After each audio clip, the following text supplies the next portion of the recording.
বন্দে মাতৰম যোনে নেকি নাগায় সেনেকুৱা মানুহৰ লগত থাকিব পাৰে কিন্তু যিবিলাকে নেকি দেশৰ কাৰণে চিন্তা কৰে অসমৰ সমাজৰ কাৰণে চিন্তা কৰে সেইবিলাক মানুহ কংগ্ৰেছত নাথাকে গৌৰৱ গগৈ গৌৰৱ গগৈ অসমৰ ইতিহাস নাজানে গৌৰৱ গগৈ কংগ্ৰেছৰ ইতিহাস নাজানে আজি যেতিয়া চাওক আজি গৌৰৱ গগৈ কিয় কোন গৌৰৱ গগৈ না NSY কৰিছে না ইউথ কংগ্ৰেছ কৰিছে কোন গৌৰৱ গগৈ আপোনালোকে জনা উচিত যেতিয়া নেকি কেশৱ মহন্ত কলিয়াবৰৰ MP চিটত তৰুণ গগৈ হাৰিছিলে তেতিয়া আমাৰ এই প্ৰদ্যুৎ বৰদলৈৰ মাৰ্গেৰিটা চিটত প্ৰদ্যুৎ বৰদলৈ নিজে ৰিজাইন দিয়ে তাতে তৰুণ গগৈ বাই ইলেকশ্যন খেলাইছিলে 1996ত তাৰপিছত তৰুণ গগৈদেৱ অসম কংগ্ৰেছৰ সভাপতি হৈছিলে আৰু তেতিয়া তৰুণ গগৈদেৱৰ লগত হিৰণ্য বৰাই সভাপতিৰ ইলেকশ্যন খেলিছিলে আৰু হিৰণ্য বৰাই তেতিয়া এটা নে দুটা ভোটত হাৰিছিলে যদি হিৰণ্য বৰা জিকিলে হয় তেনেহ'লে next chief minister Hiranya Bora হ'ল হয় কিন্তু এই প্ৰদ্যুৎ বৰদলৈৰ জৰিয়তে প্ৰদ্যুৎ বৰদলৈৰ সহযোগত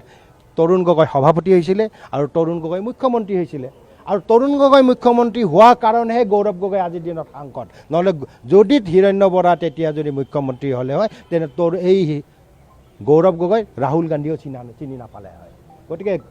গৌৰৱ গগৈ কোনো তেনেকুৱা গ্ৰাছৰুটৰ ৱৰ্কাৰ নহয় অকল ইংলিছ হিন্দী ক'লেও নহ'ব আমাৰ ঘৰৰ কাষতে আমাৰ গুৱাহাটীৰ মোৰ অম্বিকাগিৰি নগৰৰ কাষত এজনে হিন্দী আৰু ইংলিছ ভালকৈ কয় কিছু পিছত গম পালোঁ তেখেত পাগল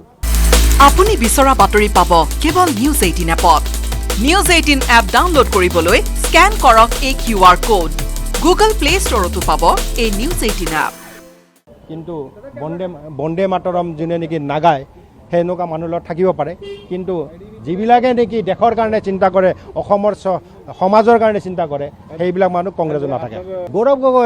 গগৈ অসমৰ ইতিহাস নাজানে গৌৰৱ গগৈ কংগ্ৰেছৰ ইতিহাস নাজানে আজি যেতিয়া চাওক আজি গৌৰৱ গগৈ কিয় কোন গৌৰৱ গগৈ না NSY কৰিছে না ইউথ কংগ্ৰেছ কৰিছে কোন গৌৰৱ গগৈ আপোনালোকে জনা উচিত যেতিয়া নেকি কেশৱ মহন্ত কলিয়াবৰৰ MP চিটত তৰুণ গগৈ হাৰিছিলে তেতিয়া আমাৰ এই প্ৰদ্যুৎ বৰদলৈৰ মাৰ্গেৰিটা চিটত প্ৰদ্যুৎ বৰদলৈ নিজে ৰিজাইন দিয়ে তাতে তৰুণ গগৈ বাই ইলেকশ্যন খেলাইছিলে 1996ত তাৰপিছত তৰুণ গগৈদেৱ অসম কংগ্ৰেছৰ সভাপতি হৈছিলে আৰু তেতিয়া তৰুণ গগৈদেৱৰ লগত হিৰণ্য বৰাই সভাপতিৰ ইলেকশ্যন খেলিছিলে আৰু হিৰণ্য বৰাই তেতিয়া এটা নে দুটা ভোটত হাৰিছিলে যদি হিৰণ্য বৰা জিকিলে হয় তেনেহ'লে next chief minister Hiranya Bora হ'ল হয় কিন্তু এই প্ৰদ্যুৎ বৰদলৈৰ জৰিয়তে প্ৰদ্যুৎ বৰদলৈৰ সহযোগত তৰুণ গগৈ সভাপতি হৈছিলে আৰু তৰুণ গগৈ মুখ্যমন্ত্ৰী হৈছিলে আৰু তৰুণ গগৈ মুখ্যমন্ত্ৰী হোৱাৰ কাৰণেহে গৌৰৱ গগৈ আজিৰ দিনত সাংসদ নহ'লে যদি হিৰণ্য বৰা তেতিয়া যদি মুখ্যমন্ত্ৰী হ'লে হয় তেনে এই গৌৰৱ গগৈ ৰাহুল গান্ধীও চিনি নাপালে হয় গতিকে গৌৰৱ গগৈ কোনো তেনেকুৱা গ্ৰাছৰুটৰ ৱৰ্কাৰ নহয় অকল ইংলিছ হিন্দী ক'লেও নহ'ব আমাৰ ঘৰৰ কাষতে আমাৰ গুৱাহাটীৰ মোৰ অম্বিকাগিৰি নগৰৰ কাষত এজনে হিন্দী আৰু ইংলিছ ভালকৈ কয় কিছু পিছত গম পালোঁ তেখেত পাগল আপুনি বিচৰা বাতৰি পাব কেৱল নিউজ 18 এপত